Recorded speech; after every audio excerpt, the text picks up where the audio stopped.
todas as pessoas que estão assistindo este vídeo. Meu nome é Maíra Vieira de Paulo. Sou doutoranda em Artes Visuais pela Escola de Comunicações e Artes da Universidade de São Paulo, sob orientação do professor Dr. Tadeu Chiarelli. Este vídeo corresponde à apresentação do artigo intitulado Poema A to Z de Geraldo de Barros, um diálogo com os ready-made retificados de Marcel Duchamp, que submeti a essa edição do Encontro Nacional da ANPAP. Antes de mais nada, eu gostaria de agradecer à comissão organizadora pela oportunidade de participar deste evento tão importante no país. Também queria agradecer aos meus colegas que dividem essa mesa online de comunicações comigo. O artigo que apresento agora é fruto da minha pesquisa de mestrado, finalizada em 2018, na qual estudei os autorretratos produzidos por Geraldo de Barros em 3 momentos, entre 1940 e 1950, na década de 1960 e durante os anos 90. Eu me deparei com o poema A to Z quando estudei os autorretratos produzidos por Geraldo de Barros durante a sua atuação junto ao Grupo Rex, entre 66 e 67. O Grupo Rex também foi composto por Nelson Lerner, Wesley Duke Lee, Carlos Fajardo, José Rezende e Frederico Nasser. O grupo inaugurou suas atividades em junho de 66, com a abertura da Rex Gallery and Sons e com a publicação do jornal Rex Team. Durante a sua curta existência, o grupo se colocou em embate direto com certos valores predominantes no circuito artístico nacional, a partir de uma postura calcada na ironia e no espírito de contravenção. Os Rex também exploraram novas formas de apresentar suas obras e de interagir com o público, a partir de propostas como Taxi Paint, por exemplo. O poema A to Z foi publicado na 3ª edição do Rex Team em outubro de 1966, na seção Poética Azul. O objetivo desta apresentação é demonstrar como, neste poema, Geraldo de Barros utilizou a estratégia do ready-made retificado, explorada anteriormente por Marcel Duchamp em obras como Apolinério Esmaltado, criada entre 1916 e 1917, que eu mostrarei a seguir. Antes, porém, de dar sequência à minha explanação, vamos ler o poema. Atuane, Ano tu Baltic, Baltim tu Brail, Braim tu Castim, Castir tu Cole, Coleb tu Damasce, Damasco tu Eduque, Edua tu Extract, Extract tu Gambi, Gami tu Gam, Gam tu Hidrox, Hidros tu Gerem, Geres tu Lib, Lib tu Mari, Maribê tu Mush, Mush tu Ozon, P tu Plant, Plantes tu Raim, Raim tu Sar, Sars tu Sorque, Sorge tu Texas, Textile tu Vaz, Vaz tu Zio. O ritmo sonoro das frases foi uma das características que me chamaram a atenção na primeira vez que li esse poema. Contudo, não acreditava que tal sonoridade tivesse sido o mote que guiara o processo poético do artista. E mesmo sabendo que Geraldo de Barros utilizara o mecanismo do acaso em obras anteriores, como na série Fotoformas, eu não achava que a construção desse poema tivesse sido realizada a partir dessa estratégia. Além disso, apesar do poema não aparentar ter um sentido preciso, eu desconfiava que havia uma lógica mais objetiva por trás da construção dessa obra. O título A to Z, A to Z, serviu como uma pista. De A a Z representa o princípio de organização geral de enciclopédias e afins.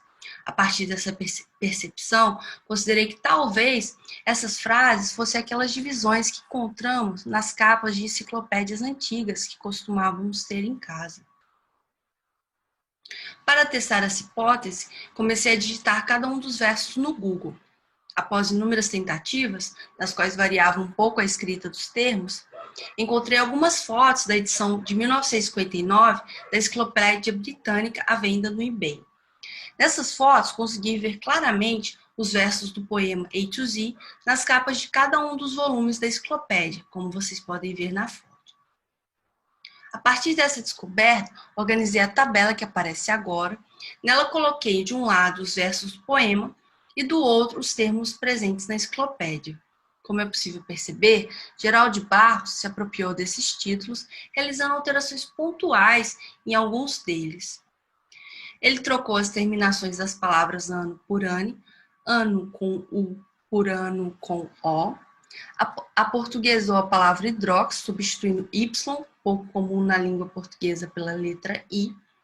No verso Maribê Tumush, colocou em caixa alta apenas a letra B do termo Maribê. Incluiu ainda a letra I no termo plant e eliminou a letra C da palavra Vasque.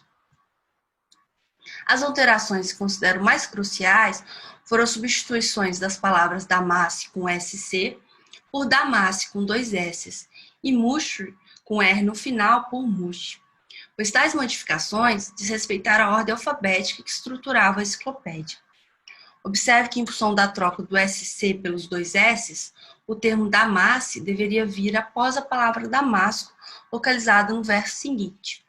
Tal observação também é válida para o termo Mush, que, devido à supressão da letra R, deveria aparecer antes da palavra Mush com E, presente no verso anterior. Bom, vamos recapitular quais foram então os procedimentos utilizados por Geraldo de Barros na construção desse poema. Em primeiro lugar, a apropriação de objeto prosaico do cotidiano. E, em segundo lugar, a realização de modificações que, apesar de pontuais, alteraram drasticamente o significado original dos termos apropriados. A estratégia do ready-made retificado é constituída exatamente por esses dois procedimentos. Conforme já mencionado, essa estratégia foi explorada por Duchamp em obras como Apollinaire Esmaltado, que aparece agora na tela. Esta obra de Duchamp estampou a capa da 4ª edição do Rextime, junto com a tradução do texto The Creative Act, de 1957, escrito também pelo próprio Duchamp. No artigo, eu discorro mais detalhadamente sobre a produção dessa peça, mas, em síntese, nela, Duchamp problematizou inúmeros cânones artísticos tradicionais, como a ideia do gênio artístico e a condição aurática da obra. Tal dimensão crítica em relação aos valores artísticos tradicionais também está presente no poema de Geraldo de Barros. De que maneira?